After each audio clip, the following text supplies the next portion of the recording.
अस्सलाम वालेकुम viewers, welcome करती हूँ आपको अपने YouTube channel Bisma cooking recipe में। तो आज की रेसिपी में हम आपको बहुत जल्दी आसान तरीके से बन जाने वाली खट्टी मीठी चटनी की रेसिपी बता रहे हैं, जिसे आप पराठे के साथ या दाल चावल के साथ भी ले सकते हैं।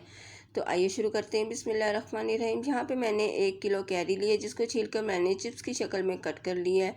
और फिर हम एक कढ़ाई लेंगे और इसको हम कढ़ाई में शामिल कर देंगे। ये बहुत जल्दी बन जाने वाली रेसिपी है। तो अब हम इसमें चॉप अदरक शामिल करेंगे, 1 चाय का चम्मच।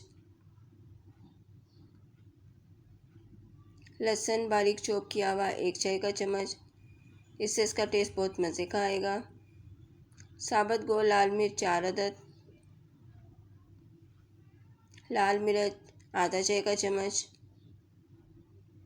हल्दी आधा चाय का चम्मच, कलवंजी 1 चाय का चम्मच, नमक आधा चाय का चम्मच।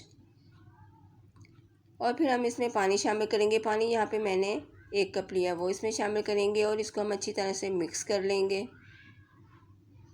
और इसको कुछ देर पकाएंगे कि हमारी कैरी थोड़ी सी गल जाए। फिर हम इसमें चीनी शामिल करेंगे। चीनी यहाँ पे मैंने आधा प्याली ली है, वो इसमें शामिल कर देंगे। और फिर हम इसको अच्छी तरह से मिक्स करेंगे कि चीनी हमारी अच्छी तरह से हल हो जाए। ढककर इसको 5 मिनट के लिए पकाएंगे कि चीनी हमारी इसमें हल हो जाए और ये थोड़ी सी ड्राई हो जाए, इसका पानी भी थोड़ा सा ड्राई हो जाए।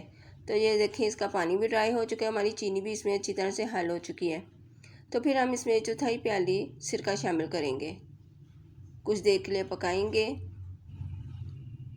और फिर हम इसको डिश में निकाल लेंगे। तो लीजिए, हमारी खट्टी मीठी कैरी की चटनी तैयार है। आप इसको दाल चावल के साथ, पराठे के साथ, किसी चीज़ के साथ भी इसको सर्व कर सकते हैं। तो मेरी आज की रेसिपी अगर आपको अच्छी लगी हो तो इसे लाइक और शेयर ज़रूर कीजिएगा और मेरे चैनल को सब्सक्राइब भी कीजिएगा। तो अपना और अपने प्यारों का बहुत ख्याल रखिएगा और मुझे अपनी दुआओं में याद रखिएगा। अल्लाह हाफिज़।